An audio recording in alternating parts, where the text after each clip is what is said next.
Okay guys, तो स्वागत है एक और नई वीडियो में जिसमें आज हम लोग देखने वाले हैं कि गूगल साइन इन का मेथड हम लोग कैसे परफॉर्म कर सकते हैं। ठीक है, यानी कि हम लोग के मोबाइल में जो लॉगिन है ईमेल आईडी, उसके मदद से हम लोग कैसे साइन इन कर सकते हैं, जो कि बहुत ही इजी मेथड होता है।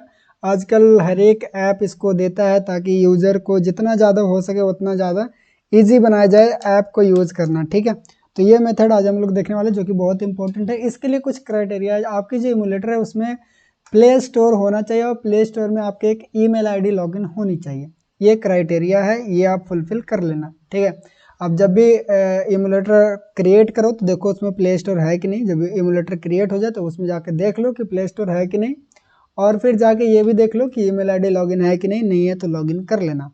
चलो, तो आपको आ जाना है यहाँ पे डॉक्यूमेंटेशन पे, और यहाँ पे देखो लिखा हुआ Google sign in with Google. तो इसको करने के लिए हमको सबसे पहले अपनी प्रोजेक्ट के अंदर चलना है और यहाँ पे साइन इन मेथड के अंदर आकर ऐड न्यू प्रोवाइडर पे क्लिक करना, गूगल पे क्लिक करना। ठीक है, और इसको इनेबल कर देना। और यहाँ पे ईमेल पूछेगा तो जो आपकी ईमेल आईडी लॉगिन है उसको सेव कर देना।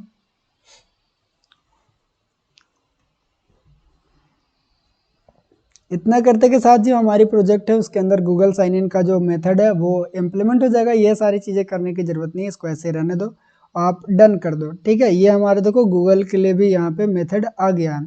अब हम लोग चलते हैं अपनी यहाँ पे डॉक्यूमेंटेशन पे, और यहाँ पे जिस तरह से बोला गया उसको करते हैं। सबसे पहले गूगल साइन इन का हम लोग को पैकेज डाउनलोड करना पड़ेगा फ्लटर के लिए। तो ये रहा गूगल साइन इन, और इसको मैं कॉपी करता हूँ, अपना प्रोजेक्ट के अंदर आते हैं और यहाँ पे इम्प्लीमेंट करते हैं। ओके, इम्प्लीमेंट हो रहा है वो। अभी हम लोग अपने कंट्रोलर के अंदर चलेंगे। सारी पेज को मैं क्लोज कर देता हूँ। सबसे पहले जो हमारा ऑथ कंट्रोलर है उसके अंदर आएंगे, और जितना भी फंक्शन हम लोग ने अभी तक वीडियो में बनाया, अगर वो आपने नहीं देखा है तो ज़रूर देखना, क्योंकि हम लोग कवर कर रहे हैं एक फायरबेस विथ फ्लटर, जो कि हर एक चीज़ कवर करूँगा। ठीक है, कुछ भी नहीं छूटने वाला जो आप लोग को इम्पोर्टेंट लगे। तो यहाँ पे हम लोग न्यू फंक्शन बनाएंगे। तो सबसे पहले फ्यूचर वॉइड, ठीक है, और sign in with Google async, और बस इतना करना। अब हम लोग को देखना कि क्या क्या यहाँ पे किया जा रहा है। सबसे पहले गूगल साइन इन का एक अकाउंट बनाना है, और ये जो अकाउंट है वो हम लोग को, पहले मैं इसको कॉपी करता हूँ। ठीक है, इसको मैं इस तरह से कॉपी करता हूँ और यहाँ पे पेस्ट करता हूँ। अब ये जो मेथड हो रहा है ये हमारी जो अभी हम लोग ने पैकेज इंस्टॉल किया गूगल साइन इन, उसकी मदद से होगा ये चीज़। ये क्या करता है कि गूगल साइन इन नाम का एक अकाउंट बनाते हैं, एक टाइप बनाते हैं जिसके अंदर ईमेल आईडी की पूरी इन्फॉर्मेशन होती है।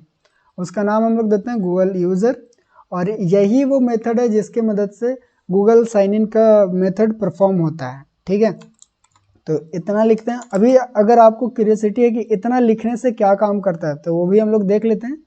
तो ये जो फंक्शन है उसको हम लोग रन करवाएंगे अपनी ये वाला बटन पे। तो वो हमारे पास है ऑथ के अंदर, साइनअप के अंदर। यहाँ पे मैं लिखूँगा auth controller dot sign in with Google. अभी उसमें हम लोग ने क्या लिखा, सिर्फ छोटा सा कोड लिखा कि इतना कोड लिखने से हमारे पास क्या मेथड परफॉर्म होता है।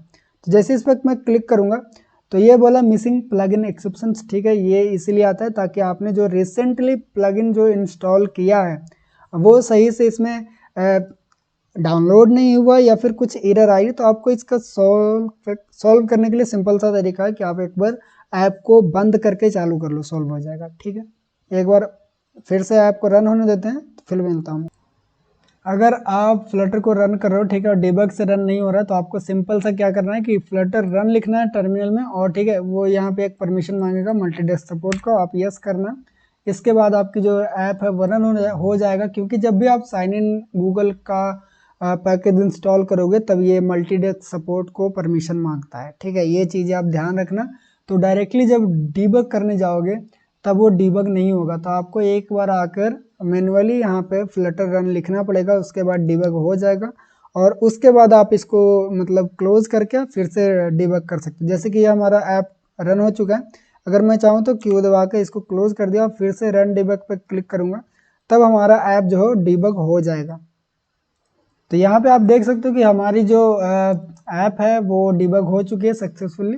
ठीक है, अभी क्या करना है कि हम लोग इतना मेथड को ट्राई कर रहे थे, इस पर जब क्लिक करोगे ना तो यही वो मेथड है जिससे कि यूज़र लॉगिन कर पाता है अपनी गूगल अकाउंट की तरफ। देखो यहाँ पे जब भी हम लोग क्लिक किए तो यहाँ पे ईमेल आईडी आ गई, ठीक है, कौन कौन सी ईमेल आईडी है वो लॉगिन आ गया, जिस पे भी क्लिक करना है उस पर आप क्लिक करके लॉगिन कर सकते हो। लेकिन ये क्लिक तो हो गया, लेकिन अगर मैं जाऊँ यहाँ पे अपने फायरबेस अकाउंट के ऊपर यूजर्स के अंदर, तब यहाँ पे देखने को मिलेगा कि हम लोग का जो अभी रिसेंटली जो ईमेल था वो यहाँ पे लॉगिन नहीं हुआ है, ठीक है। फिर से रिलोड करके देख लेते। देखो अभी जो हमारा रिसेंटली जो ईमेल है वो है, उससे हम लोग लॉगिन नहीं हुए हैं। अभी देखो एक बार जैसे मैंने लॉगिन कर दिया तो वो इसका फीचर है कि दोबारा वो ऑटोमेटिक लॉगिन ले लेता है। तो यहाँ पे देखो वो नहीं आया, तो इसके लिए हम लोग आगे की जो कोड है वो करते हैं।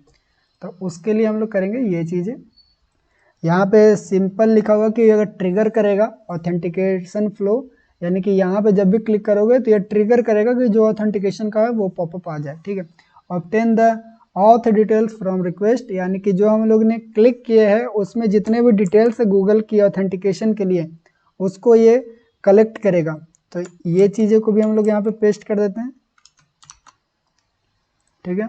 अगला बार है हम लोग को क्रिएट अ न्यू क्रेडेंशियल, यानी कि हम लोग नया क्रेडेंशियल क्रिएट करेंगे जिसके हेल्प से हम लोग फायरबेस के अंदर लॉगिन कर पाएंगे, ठीक है। तो यहाँ पे देखो हम लोग ने नया क्रेडेंशियल क्रिएट किया, अभी मैं आपको पूरा समझाऊंगा, अभी टेंशन मतलब।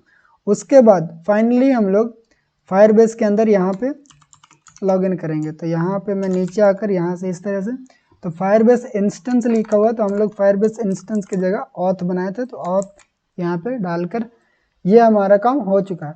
अब देखो किया क्या है हम लोग ने, जैसे हम लोग ने ये चलाया तो इससे क्या होता है कि फायरबेस मतलब जीमेल लॉगिन करने की जो पॉपअप आती है वो आता है, ठीक है। उससे हम लोग ने गूगल ऑथेंटिकेशन के लिए जो जो क्रेडेंशियल है उसको निकाल लेते हैं, ठीक है। अब ये दोनों की ज़रूरत कहाँ पे पड़ती है, तो जब हम लोग एक नया क्रेडेंशियल बनाते हैं, यानी कि एक ऐसा यूज़र बनाते हैं जिसके साथ हम लोग फायरबेस के अंदर लॉगिन कर पाएँ, लॉगिन विथ क्रेडेंशियल के नाम से। तो क्रेडेंशियल ये हम लोग को ज़रूरत पड़ता है। तो देखो नीचे से समझते हैं, ठीक है, नीचे से समझाता हूँ मैं आपको। फायरबेस के अंदर लॉगिन विथ क्रेडेंशियल का एक मेथड होता है, वो क्या लेता है, वो एक ऑथ क्रेडेंशियल लेता है। अब ऑथ क्रेडेंशियल के लिए हम लोग को क्या क्या चाहिए वो समझो।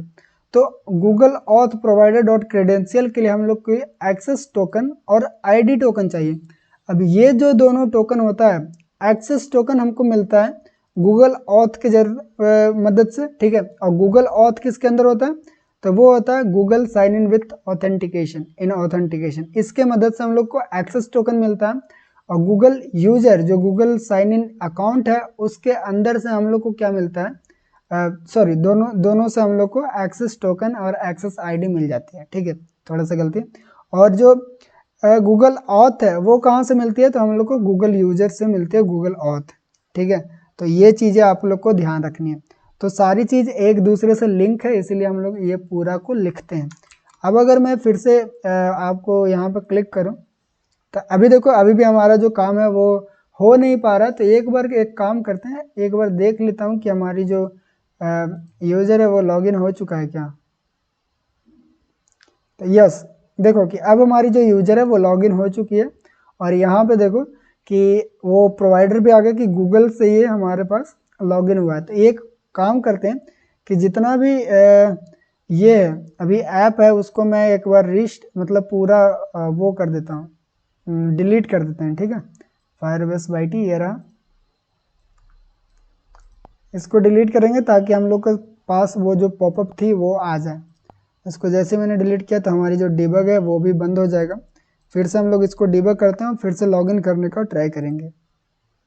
ओके, तो ऐप रन हो चुका है। अब हम लोग लॉगिन करने का ट्राई करते हैं। तो इस पर क्लिक करूँगा मैं और उसके बाद हमारे पास पॉपअप आ जाएगा, ठीक है। ये पॉपअप एक ही बार आएगा, अगर आपके अंदर एक ही अकाउंट है, आपकी ईमेल आईडी एक ही लॉगिन है तो बार बार आपसे ये पॉपअप नहीं पूछेगा। आप नेक्स्ट टाइम जब भी क्लिक करोगे इस तरह से वो ऑटोमेटिक वो लॉगिन कर देगा, ठीक है। तो इस तरह से हम लोग ने Google with login with Google का भी जो फंक्शन था उसको बड़ी अच्छे से कंप्लीट किया। आई होप सारी चीज़ें जो मैंने समझाया वो आपको समझ में आया होगा और लॉगिन विथ गूगल में आपको कोई भी प्रॉब्लम्स नहीं हुई होगी। और जितना भी कमांड यहाँ पे लिखा हूँ मैंने वो आपको सक्सेसफुली समझ में आया होगा कि हाँ कैसे कैसे काम करता है, ठीक है। तो मिलते हैं अगली वीडियो में, बाय बाय।